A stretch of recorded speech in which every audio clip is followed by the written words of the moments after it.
Hello, my name is Dylan with the anime summary. Amakawa Haruto is a 20-year-old university student riding the bus on the way to school. He notices two young girls on the other side of the bus sitting down. The bus crashes into cars, knocking the two girls around the bus. The bus doesn't see the train coming and gets hit by the train, killing them. Haruto wakes up in a shack with only a shirt on, having no clue on where he is at. He looks around the room in shock about what is going on. While sitting down, Haruto recalls the memories of his previous life in modern-day Japan. Three men open the door to bring in supplies that make fun of the man that they just ripped off, taking his 10 gold coins and food. They all celebrate their win. Haruto's belly starts to rumble. The three men call him Ryo, which is his new name in the new world. They make fun of him for being stinky and tell him to go take a bath. Ryo heads out to go clean but retrieves barriers near the well. He hallucinates about the two lives he had experienced from his modern-day Japan and the new world he lives in now. While cleaning and getting his shirt on, he is approached by four girls in white cloaks. The mother rudely asks Ryo if he's seen anyone around the town with purple hair and that is around the same age as him. Two girls in the back mock him for how stinky he is. Celia Claire, with her white hair and blue eyes, interrupts the conversation and starts to ask more politely from scratch. She apologizes on behalf of her family and asks questions about the slums. Ryo advises them to change their clothes and that is way too nice for the slums. Her mother asks Celia to scan the area for magic to try and locate their missing sister. Celia uses her scan magic but does not locate her sister, but indicates strong magic coming from Ryo. Celia thanks Ryo for his help and hands him a great bag of greater silver coins. Ryo looks both ways and hurries home to stash the valuables. Upon opening the door, he is immediately stabbed by an intruder. The coins shielded Ryo from the fatal blow. Ryo looks around the room, noticing everyone's killed around him. As the intruder is about to strike the final blow, time stops and a magical spirit awakens. She tells Ryo how to use magic, gives him a special aura, and punches the thief in the gut. Ryo dodges all the incoming attacks and grabs onto the thief's arm, breaking it. The thief attacks Ryo with his left arm but gets flipped over by Ryo and knocked out. Ryo notices in the room a strange bag moving. He goes over to open the bag, revealing it to be the missing sister from the well. Ryo unties her and carries her outside. The ladies from before are waiting outside. Lady Christina, one of the little sisters, walks up and slaps Ryo. She rudely accuses Ryo of the kidnapping and lying to them about their missing sister. Ryo defends himself, telling them that she was the only one who asked him to bring her. Vanessa, the mother, demands to know what really happened, not believing Ryo. He repeats the same thing and Christina grabs him by the shoulder in a furious rage. Ryo grabs her hands really tightly. Vanessa draws her sword and demands Ryo to release Christina. Ryo lets go. Vanessa orders Ryo to accompany them to the police to gather more information on the situation. At the castle in the dungeon, Ryo is tied up by police officers and interrogated about the incident. Charles, the vice captain of the royal guard, tells Ryo to tell him about the plot to kidnap Princess Flora, the purple-haired girl he rescued. Ryo pleads not knowing anything about the incident. Charles hits him with a club, badly wounding him. The other police officers tell Charles to stop hitting him, and if he continues would result in his death. Celia and Vanessa walk in shock about the process. Celia orders him to let Ryo down and lets him down. She uses healing magic to heal his wounds. Later that night, Ryo wakes up to Celia greeting him. Ryo asks where he is and she tells him that they are in the royal palace. Ryo asks Celia about the wounds that he vanished on his body. Celia tells him that she healed him and learned the healing magic at the academy. She tells him that he has a meeting with the king tomorrow. Ryo asks how he should behave in front of the king and to have proper manners. Celia agrees to teach him and smiles happily. The next day in the throne room, Ryo attends the king's meeting dressed up in royal clothes. The king appreciates him for rescuing Princess Flora and allows Ryo to obtain a scholarship and attend the academy. On the first day at school in class, Celia tells Ryo to introduce himself to the class.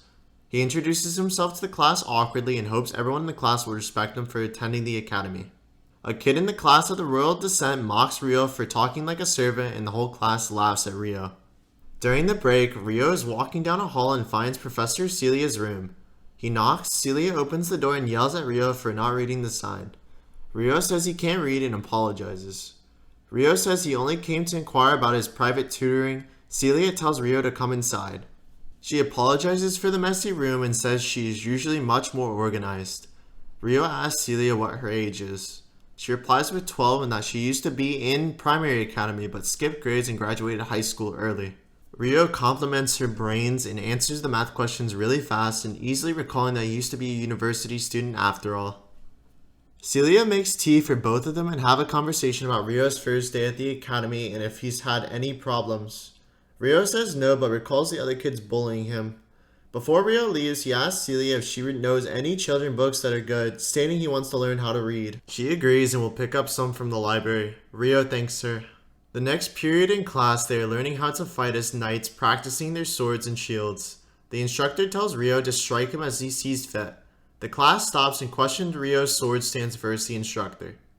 He tells Rio to attack. He recalls from his grandfather in the dojo to not hesitate or hold back. He presses the attack at the instructor. After the fight, the instructor tells Rio that he has the markings of a knight. Rio rejects his invitation to join the knights and has other interests. After class in the library, Rio is studying to be able to read words in this new world. Celia notices him and compliments his efforts on his studies. Rio tells her that end-term exams are coming up soon and that he will give it his everything. The next day in class, the final exams start. The next day while walking, the class is shocked that Rio is tied with Princess Christina on their final. Alphonse, the kid that was bullying Rio in class, sees him and confronts him, accusing him of cheating on the test.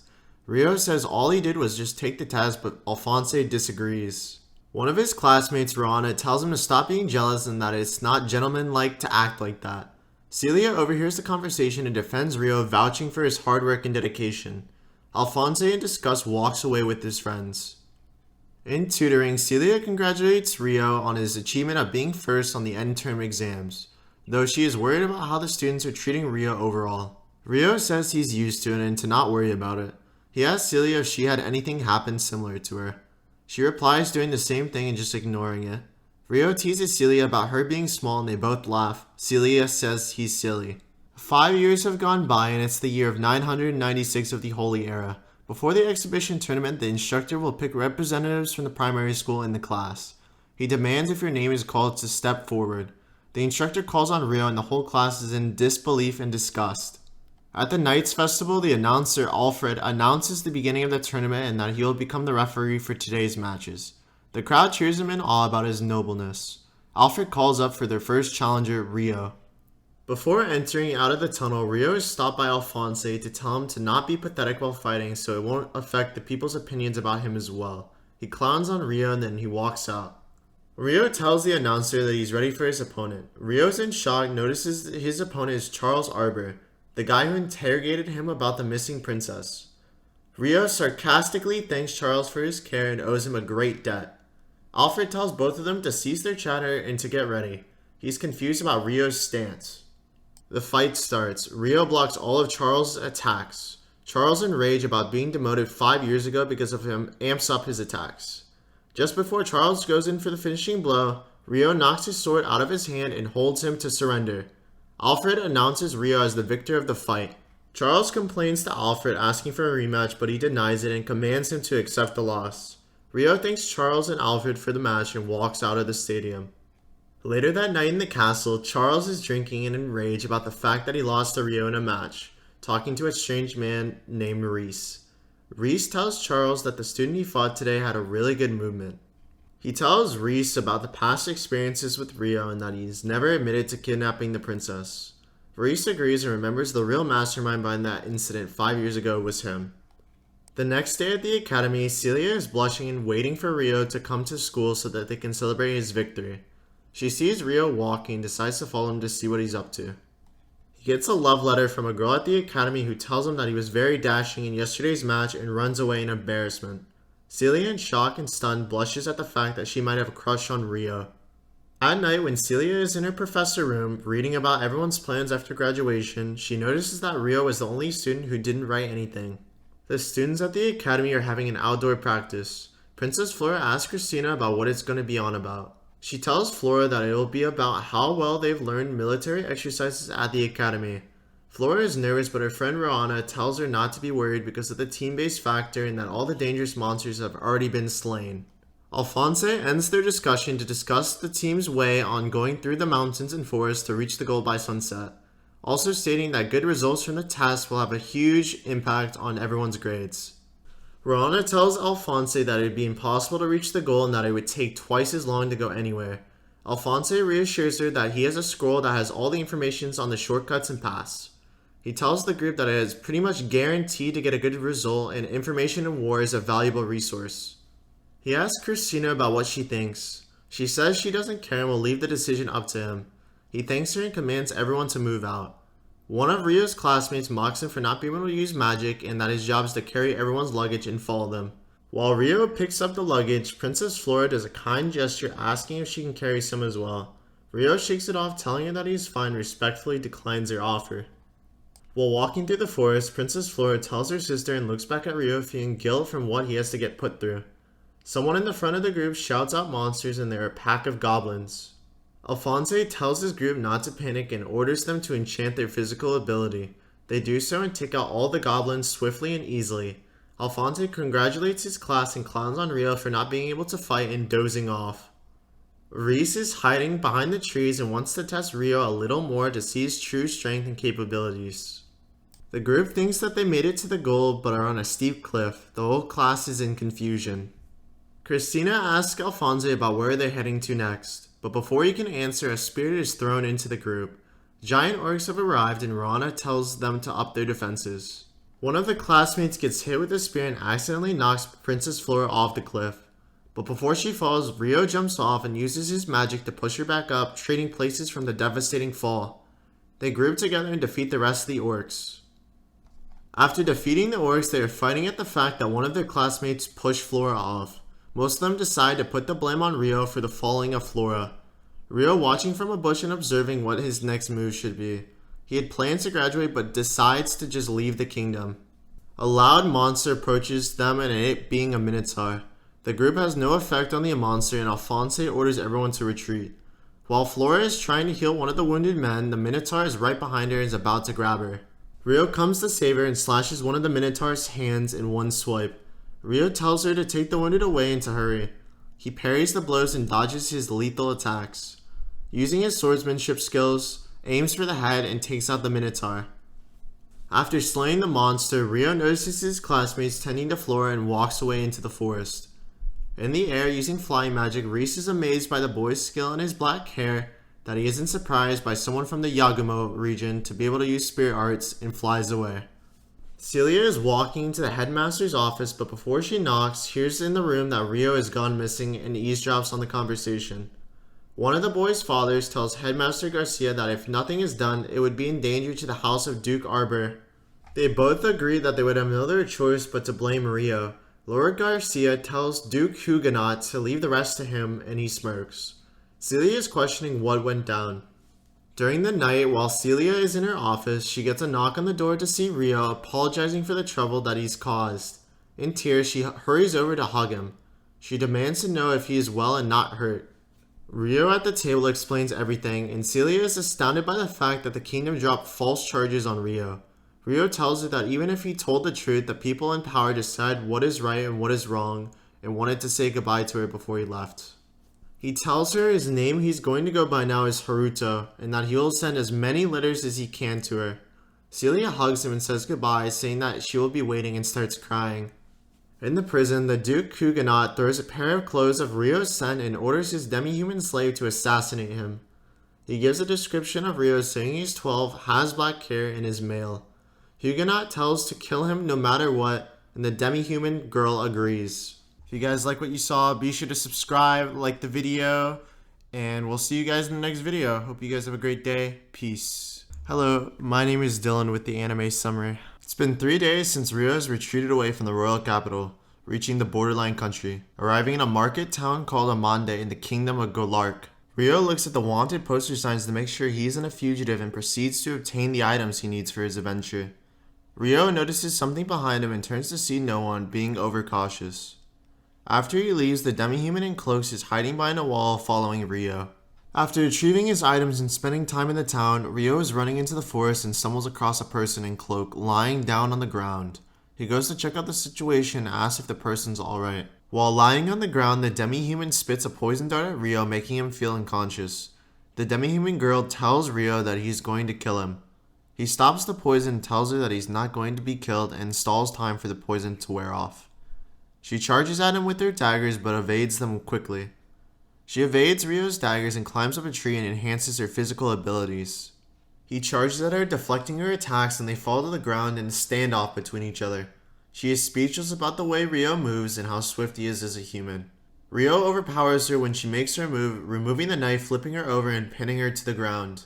The demi-human slave thinks that she's going to be killed, but misunderstood. He uses magic on her face, knocking her unconscious. Ryo notices the collar of submission while tying her up. He recalls from studying at the academy that using a dispel on the collar will remove it. He uses dispel magic and breaks the collar from the demi-human slave. We get a flashback from the death of Ryo and the girl from the train incident, revealing that the little girl was also reincarnated into the demi-human slaves going by the name Latifah. She wakes up chained to a student from the academy, smirking evilly, and launches her into the back of the cell onto the pavement. The student uses torturing magic on her collar, breaking her will and demanding her to call him her older brother. She replies, repeating after him, and passes out. Latifah awakens from the fight with Ryo and tries to escape the ropes on her hands and legs. He tells her to stop and that they are bounded to her. Ryo tells her that if she doesn't want to die, she needs to stop being vicious towards him. Latifah asks if she stops attacking that she wouldn't be killed. He shows her the collar and explains the effects of being controlled by it and not reliving the pain that it brought. Ryo interrogates Latifah about the collar and states that since no one is around in the forest that she has nothing to be worried about. Latifah tells him that he doesn't know the name of her master but knows the esteemed brother, which is the human named Stuart. Ryo recalls the main culprit who put the blame on Princess Flora's falling to be him. He walks away telling Latifah that since the collar is no longer on her, she is free to run away. And if she attacks again, he tells her that he won't be merciless anymore. While walking through the forest, Latifah is following Ryo. He turns around and demands to know the business with him. Latifah tells him that she wants to accompany him on his travels. He confesses that she can't be trusted and has no guarantee that he won't be attacked again. She shows the collar and insists him to put it on her, asking him in tears. She cries and begs him to take her along. He agrees to have her tag along. They introduce each other and begin their journey, setting up camp and eating food. Latifah cries while eating food, being gracious from Ryo's kindness and passion for her. At the castle, Celia receives letters from Ryo. She reads them in her room and is surprised that he reached Amande in 3 days and hopes that he will be safe on his journeys.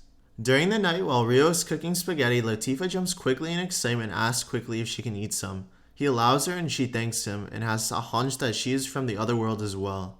While going to bed, Latifah is having a nightmare about her past and Ryo confronts her and goes to bed. They commence on their journey the next day. One night while traveling and Latifah is sleeping, Ryo goes outside the tent and sees a giant wolf gazing at him.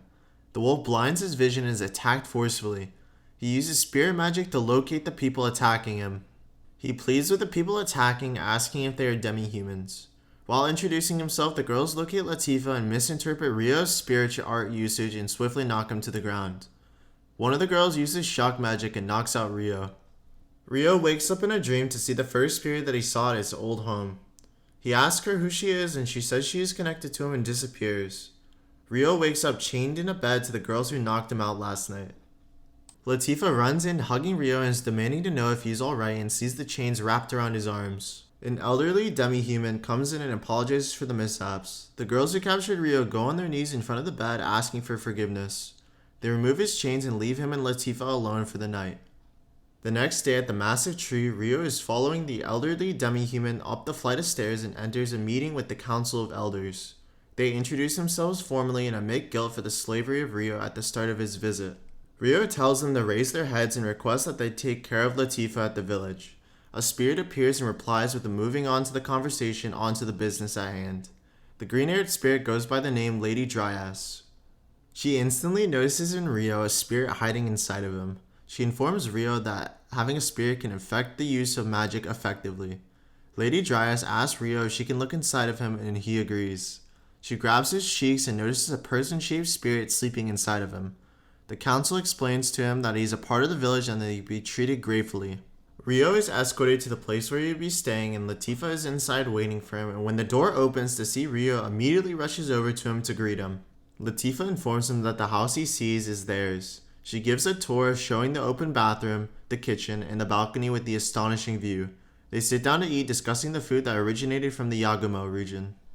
After eating, one of the demi-human girls asks Ryo where they will be sleeping inside the house. informing him that they were ordered by the Council of Elders for the three of them to look after Rio and Latifah while they were staying at the village. The elder demi-human walks up and apologizes for the late notice of the housing arrangement. Rio is worried about the problems of living with demi-humans. She replies that the talk of them has spread among the village and that it'd be good for everyone, even for Latifah's sake. Rio greets everyone with a big smile. Reese is flying his griffin with a companion and enters an abandoned cave. Reese tells him to wait and heads further into the cave. He brings back an egg and hands it to his companion. They steal the egg and anger the mother and a swarm of monsters.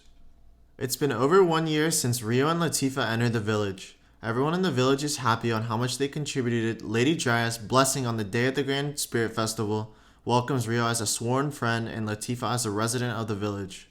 They walk up to receive the blessing from Lady Dryas and everyone applauds and is excited to feast. On the festival night, everyone gathers in joy eating food. Rio is confused about how the situation between the girls will happen. The girls cling harder onto Rio, making him weird and uncomfortable. Rio tells the girls that he wants to become closer friends and that it would make him very delighted. In the back part of the forest, Reese is devising a plan with his companion on departing to Starl early and that he'll be investigating the area before then. He advises his companion to look after the griffin and gives him a red artifact and to only use it if the worst event happens, telling him it will reveal his location to Rias. Rias walks away deeper into the forest and uses his flying magic, revealing his plan to use his accomplice as bait for the monsters from the cave, and leaves the area. Rio and Latifah are walking into the forest, Rio curious about Latifah's enjoyment living in the village. He gives her updates about living at the village for 1 year and plans on leaving. In disbelief and sadness, runs away in tears, not wanting to leave Rio. At the Elder Council, Lady Jazz reports that there was a reaction to the barrier. The Elders send the warrior demi-humans to go scout the problem and that there could be more than 1 to 2 enemies. While the monsters are out chasing the mother's egg, Rias goes back into the cave where they left and starts collecting all the eggs. Meanwhile, the warriors from the village are riding their mounts and searching for the problem. One of them detects what's going on, giving them 2 locations of mysterious creatures that could be at the spring right below. They see a griffin and a human and go down to investigate. The warriors appear out of the bushes and ask Rias' accomplice to accompany them and to do what he's told. They start asking questions, but the boy unleashes his dagger and goes behind the tree, untying his griffin and flees the scene. The warrior chief commands them to target the griffin using shock magic. The boy encounters the monsters known as wyverns. He jukes them out and heads straight towards the village. The warrior captain informs the scout about the attack and tells him to relay the message to everyone in the village fast. In the caves, Rias completes the capturing of the rest of the eggs, and since he has no need for his accomplice, he says goodbye and breaks the red artifact, killing him while he's on the griffin and falls to the ground. Latifah, on her way back to the village, thinks back to the conversation with Rio on how he's going to leave the village and can't take her with him. She sees a broken egg and a hurt man on the ground. The mother wyvern appears checking out the baby to see its dad, and she roars in anger. At the village, while everyone is evacuating, Rio walks to one of the elder demi-humans to ask what is going on. He reveals to him that the festival is cancelled and a pack of furious wyverns are approaching. Rio recalls Latifah is still in the forest and runs in to go save her. The mother wyvern attacks Latifah. She dodges but can't dodge the tail and ends up getting smacked against the tree. Wounded just before the wyvern finishes her off with a fireball, one of the warriors steps in using wind magic to negate the attack. She calls her mounts and tells Latifah to stay away. She charges at the wyvern but gets knocked away against a tree and falls to the ground. The wyvern takes out the mounts with a fireball in one strike. Latifah decides to run out towards the wyvern and distract her, buying time for the village. A log falls in her way, and when the wyvern was about to squish her, Rio launches ice magic to knock the beast away and rescue Latifah. Rio uses his physical ability to locate the weak spot of the wyvern, taking it out from its mouth, and the rest of the pack retreats. The next day, at Rio and Latifah's house, she apologizes for what transpired last night and was thankful to Rio for his kind gestures and positivity. She reveals to him that she died once and used to be a human and was reincarnated into the world. She describes the place that she used to live in called a place called Japan. Rio believes her and tells her the truth that he's the exact same. Latifah swears to Rio to become stronger and will be waiting for him to return to the village. Before leaving, the Elder Council rewards Leo with a sword made out of mithril, informing him that he could absorb spirit arts and disguise them in the sword, also receiving armor made from the mother wyvern that he took out. They also give him lots of food and a special amulet to make him travel a lot easier. Rio thanks them and says goodbye to everyone and hugs Latifah. Rio flies away and Latifah waves goodbye in tears. Celia in her office tries to reach for a book and hallucinates Rio helping her retrieve a book. She worries about Ryo not having received any letters in quite some time. If you guys like what you saw, be sure to subscribe, like the video, and we'll see you in the next video. Hope you guys have a great day. Peace. Hello, my name is Dylan with the Anime Summary. It's been 2 weeks since the arrival of Ryo in the Yagumo region, and it's the year of 998 of the Holy Era. Ryo hasn't found any resemblance of his reincarnated mother and father. He sees two girls and asks them to speak to the leader of the Yagumo region. One girl says her grandma is and gets up to show him the way. They introduce themselves as Rui, the brown-haired girl, and Seirei, the blue-haired girl from the Yagumo region. Rui opens the door and calls for her grandma, saying that she has a visitor that wants to meet her. From the corner of the room, the grandma Rui is disgusted at first glance at the way Ryo is dressed. Ryo introduces himself politely and has an important question he would like to discuss with her.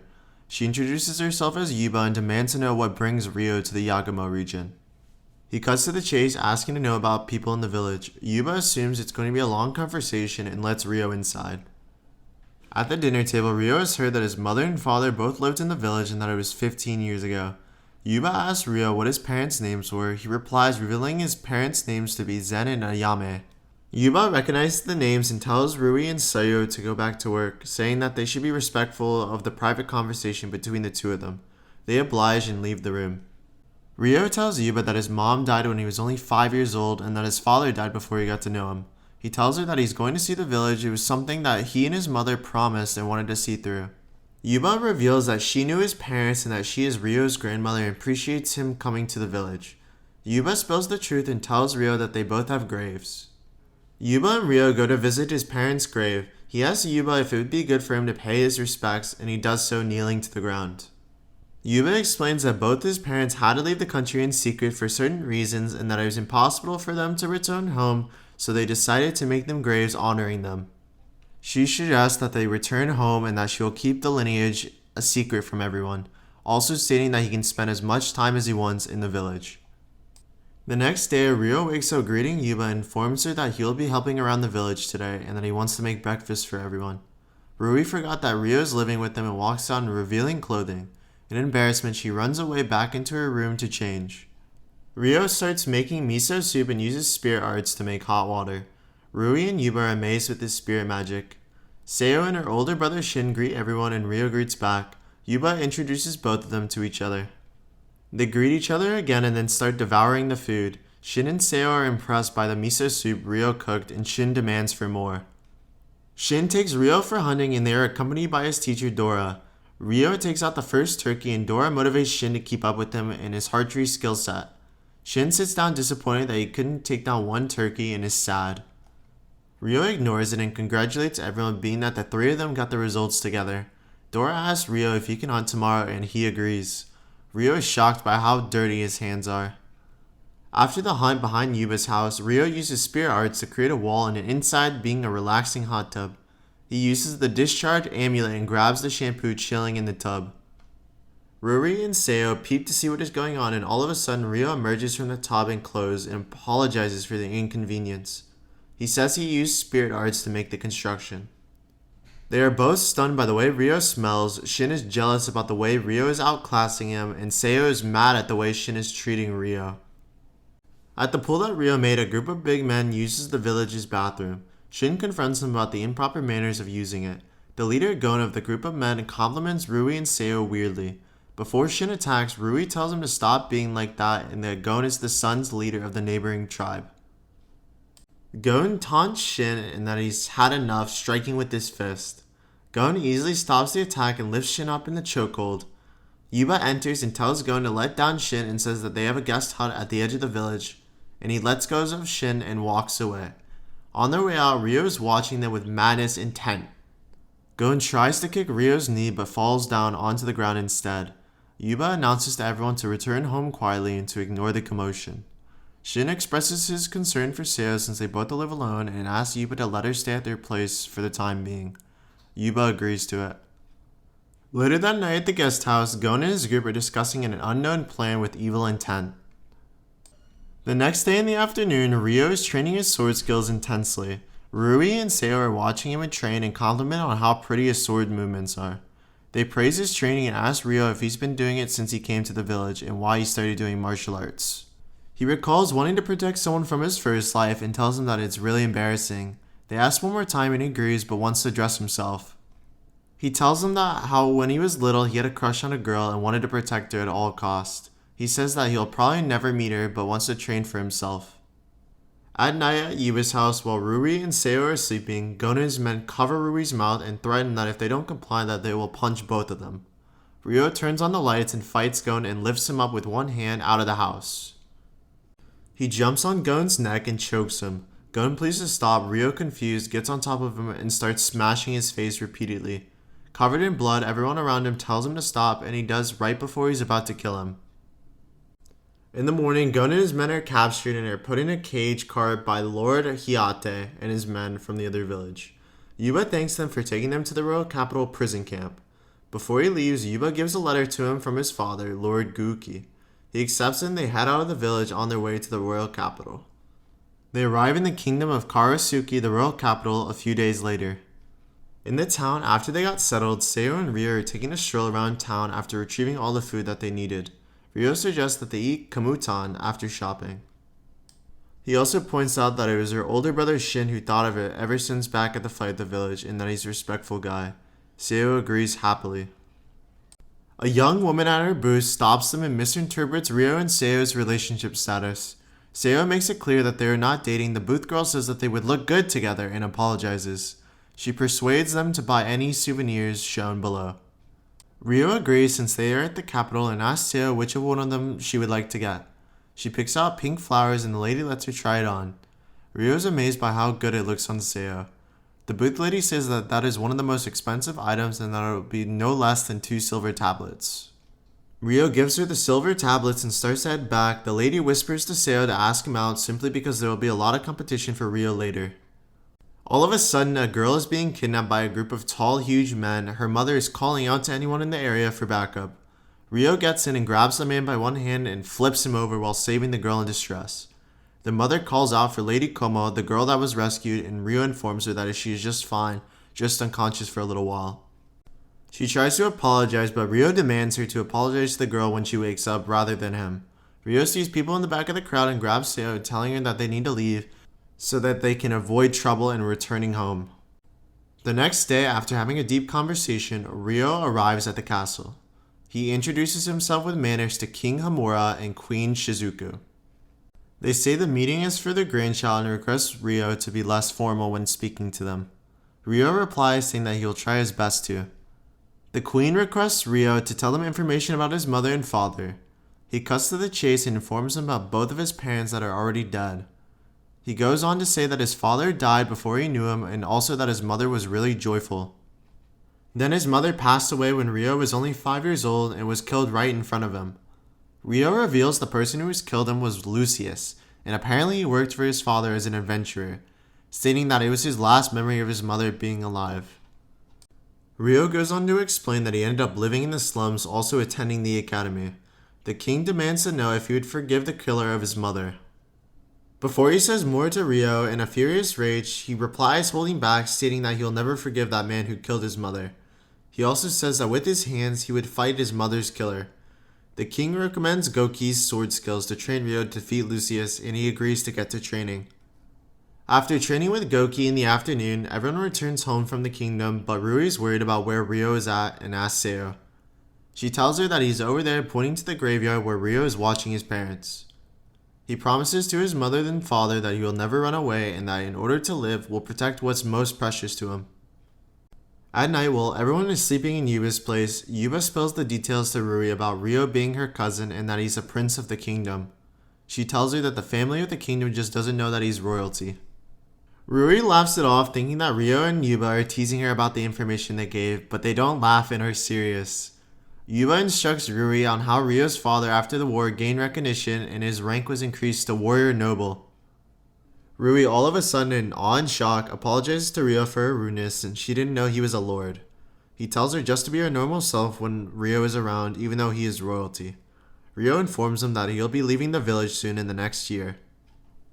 Rui is sad about Ryo leaving and demands to know if he'll return to the village someday. Ryo says that if he's permitted, he'll definitely return someday and turns to a different conversation. On the day of the village, while Rio is handing out food, Seirei walks up to him and wants to have a conversation between them in private. Before she says something, Rio notices the hairpin that he got her at the kingdom and that she is still wearing it. She stutters her confession and tells Rio that she's fallen in love with him. Rio, in shock, pauses for a moment thinking of what to say and apologizes to her, saying that he already has feelings for someone. Seirei demands him to take her along his journeys and that she practice 6 months with the sword to be with them. She cries in feeling rejected and begs once again, but he says sorry and can't return the feelings and walks away, leaving her in tears. Later that night, Rio is already packed and is ready to say goodbye to Yuba and Rui. He says his final goodbyes in hopes that they both stay healthy and well and starts leaving the village. Rui waves goodbye in hopes that he has a safe and good trip. Overnight while flying, Rio has made it back to the tree and it's the year of 999 of the Holy Era. He lands on the ground to immediately be greeted by Latifah running into his arms, welcoming him home. In the council's office, Rio discusses his travels for the best experiences in the year at the village and everything he witnessed. One of the council members asks Rio about how long he's going to be staying at the village this time. He says a few months at most, being realistic to them. Latifah tells him to promise that he will be back sooner than last time, and he promises her that. Before bed, Rio is greeted by the warriors from the village and they ask about the talk with the elders and if it was good. He relayed to them that he was relieved that they were still doing well and happy as ever. They noticed how Rio has grown up so much, laughing joyfully. Rio laughs and they wish each other a good night. The next morning in bed, Rio wakes up to a mysterious pink-haired girl sleeping with them and is confused about the situation. The blue-haired warrior captain walks in and misinterprets the situation. If you guys like what you saw, be sure to subscribe, like the video, and we'll see you guys in the next video. Hope you guys have a great day. Peace. Hello, my name is Dylan with the anime summary. Rio, in embarrassment and blushing, tells that it was a misunderstanding between him and the pink-haired girl in bed. All the warriors and Latifah are baffled by the person in Rio's bed and want to know why she is in bed with them. The blue-haired warrior captain steps in and tells everyone to calm down, but trolls and says Rio is sleeping with a naked woman sadly. Rio pushes the girl softly and demands for her to explain who she is and what is going on. She awakens and informs Rio that she is a spirit that formed a bond with Rio. Rio recalls from the previous conversation with Lady Dryas and the Elders Council that she's a spirit that bonded with him. He asks the mysterious pink-haired girl on how they formed a bond and she replies with absolutely no clue. Rio recalls when he was a little kid that she was the one who taught him how to use spirit arts and questions her on why she suddenly appeared. He thought up until now she slept inside of him. Rio demands to know more information on the spirit arts users and looks towards the warriors. They reply since they haven't bonded with any spirit users that are person-shaped and have no information on it. Rio seeks more answers and wants to know the pink-haired girl's name, but she doesn't know her name and also wants Rio to pick a name for her. She uses telekinesis to communicate to Rio, saying that she knows everything about him. Rio is confused about her response and questions her about his previous life in modern Japan, saying that she knows. She tells him that she'll keep his old life a secret. The warrior captain tells Rio and the girl to go to the council and ask the elders and Lady Dryas for advice. She changes her clothes and they make their way to the council's office and Rio gives her the name Aisha. At the elders council, they sit down and Rio wants to discuss how she lost all of her memories. While they are discussing, Lady Dryas appears and says that she felt a powerful spirit being Aisha within the village's barrier and knows it's Rio's bonded spirit. Dryas and Aisha introduce themselves to each other. Dryas sits down to discuss that she has no information on Aisha as a spirit, but is perplexed about the fact that she should have kept all of her memories before elevating into a human form. Dryas asks Aisha if she remembers what type of spirit she is and tells her that she has a bond with Haruto, aka Rio. One of the elders is confused on why Aisha is calling him Haruto instead of Rio. Rio spills the truth and states that in the Starro region, he is wanted by authorities and goes to say that the region he goes by the name Haruto for cover. The elder replies with wanting to focus more on the important conversation at hand and discussing that incident at another point in time. Rio thanks him. Dryas goes back to asking Aisha questions and wants to know if she knows what type of element she is good at, and replies with all of them. Dryas and the elders are in shock about the answer. They make their way to the temple and the elders and Lady Dryas want Rio to fight Aisha to test her powers, as well as not ever hearing about an all-around type person-shaped spirit to exist. Rio understands the situation and tells Aisha once the stone he's holding drops, the fight will start, and wants to know if she's ready to fight. She nods her head saying yes. He throws the stone and once it hits the ground, immediately Aisha moves insanely fast trying to strike Rio with their fists, but he evades the attack. They trade blows with each other, one of them blocking each other's attacks. Ryo notices that Aisha is copying his movements and techniques. Ryo disengages and forgets about close combat, going for a more long-range approach. The elders are stunned about the fight, how intense and chaotic it is. Ryo uses Ice Charge swiftly, and Aisha turns into a spirit form to avoid the attack. All the warriors and Latifah are amazed by her powers. She counters with Ice Shards of her own, but Ryo uses fireballs to negate her attacks. She uses her own fireball to cancel out his blow. Ryo and Aisha go out for the final attack using powerful wind magic, but Lady Dryas ends the match before anyone else gets hurt. Ryo apologizes for going a little bit overboard on the last attack. Lady Dryas says that if the match continued anymore, it would have been danger for anyone or anything in the village. The elder lady says that Aisha was more than capable of using every element, speaking the truth. Lady Dryas thinks that the strength she showed off was only a fraction of what she can do, but knows she's unsafe to herself as a spirit. Lady Dryas acknowledges Aisha and says that she's going to become her teacher to teach her about the knowledge of spirits. Ryo and Aisha both bow to her and thank her for her assistance. One of the elders walks up and declares Aisha welcomed into the village with open arms, and Aisha thanks him. The next day, before Ryo and Aisha leave, the elder lady gives him a teleportation crystal, also being the crystal's only designated location is the village. One of the other elders says that the crystal can only take you to that destination and wouldn't be able to take you from where you came from. He goes on to say that Ryo is a sworn friend of the village, even though the stone that he gave is very precious. The last elder gives him a special pin that allows him to change the color of his hair at will. Latifah says goodbye and hopes that Ryo has a safe trip. Ryo thanks her and says he will and leaves. When Ryo and Aisha are flying, he informs Aisha that he needs to attend something in Starl, but before that wants to check on Seirei to make sure she's alright since he hasn't sent any recent letters. At the castle, Celia is in the garden looking at one of the letters Ryo sent her. All of a sudden, Charles appears announcing to her that she found her weirdly. Celia calls him Lord Charles but wants to be called Darling instead.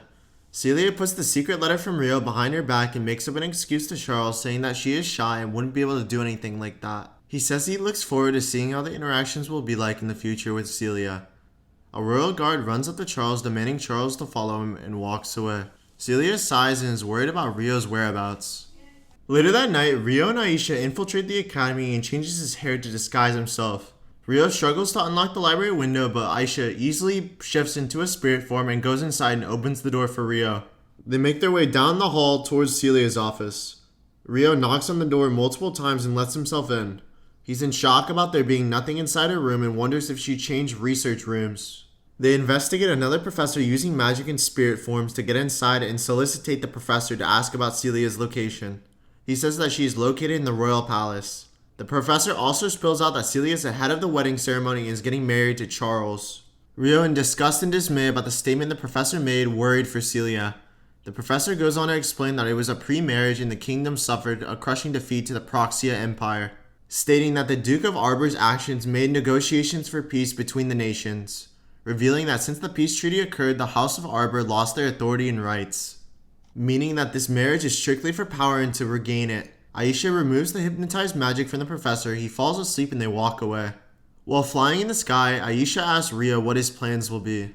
Ryo says that since the wedding ceremony is tomorrow, he wants to go ask Celia the same questions but face to face in person. He goes on to say that it will be difficult to infiltrate the castle with the high defenses. Aisha volunteers to go inside because of her spirit form to investigate. Ryo wishes her good luck and she takes off. At the castle, Ryo from above, using magic, scouts the castle and guessed correctly that the defenses are very tight and secure as he thought. Using telekinesis, Aisha tells Ryo that she's located Celia. She instructs Ryo the direction starting from the main gate to where Celia is staying. He says he'll be there soon. In Celia's room, she's making tea and wondering when the time will come to be able to speak to her father as a father-child relationship. Celia is at least somewhat glad that her house, the House of Clares, will be fine, but is bummed out by the fact that she's going to be Charles's property for the rest of her life. She opens a cabinet to see Ryo's letters and wishes to see him again and admits she has special feelings towards him, blushing. Just when she is about to burn the letter, Ryo opens the door and tells Celia to be quiet, revealing himself to her. He changes his hair color so that she can recognize him. She runs straight to him, dropping the letter, hugging him tightly. Celia notices that Ryo has gained pretty tall from their last encounter. Celia, excited, wants to know about Ryo's travels and starts to make tea. Ryo tells her that he knows about the wedding with Charles tomorrow. Celia pleads with Ryo in a strong tone, asking him to marry her instead, then plays it off and wants Ryo to leave. She pushes him out while counting to 20 before she calls the guards and cries in tears behind the door, wanting to be with Ryo but for him not to get caught up in the wedding. The very next day at the wedding parade, Charles tells Celia to take his hand. Celia unpleased for being treated like a doll. The ceremony is stopped by Rio running through the parade, kicking all the guards out of his way swiftly and effectively. One of the captains orders the troops to fall back and make a single file wall.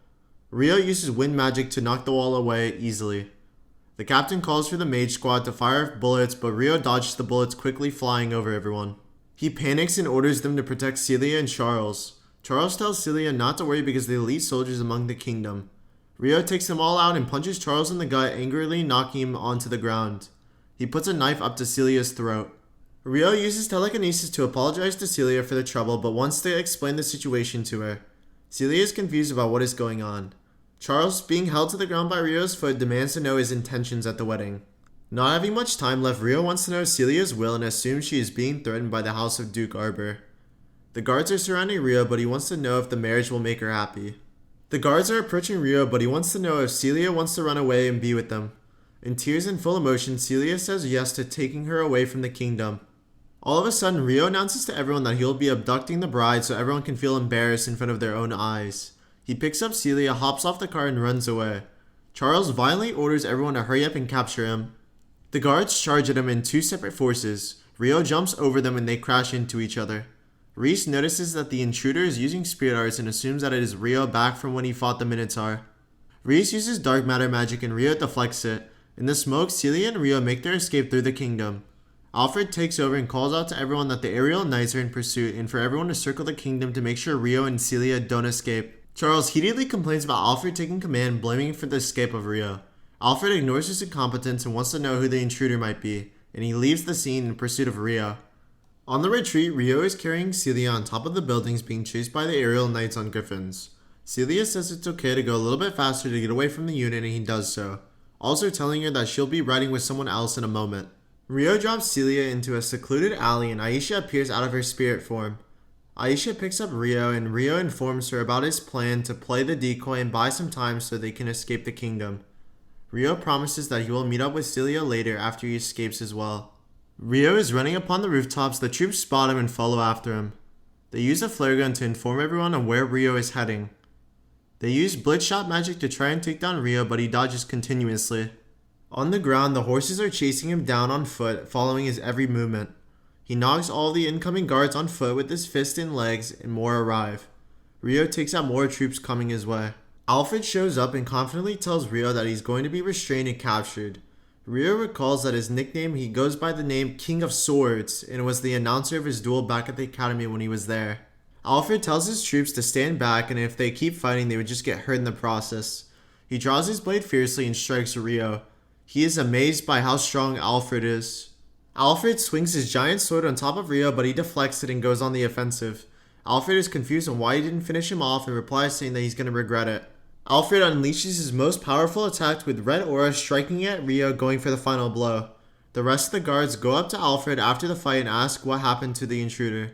Alfred says that if he got hit by the blow, there wouldn't have been anything left of him, but feels like he didn't connect on him. He orders the rest of the troops to look for Celia. It is storming in the kingdom on the mountain. Celia and Aisha are waiting for the return of Rio, worried that he's hurt. The lightning stops and Rio appears from the sky to greet her. Celia is joyful of his return, and when she goes to greet, trips and falls on his hands. Celia thanks Rio for kidnapping her so that they can be together. In the distance, a mysterious yellow lightning comes out of nowhere and lights the area up. Then all of a sudden, more lightning with different colors appear. During one of the flashes, Rio notices Aisha to be one of the girls from the bus accident, also being his crush. If you guys like what you saw, be sure to subscribe, like the video, and we'll see you in the next video. Hope you guys have a great day. Peace.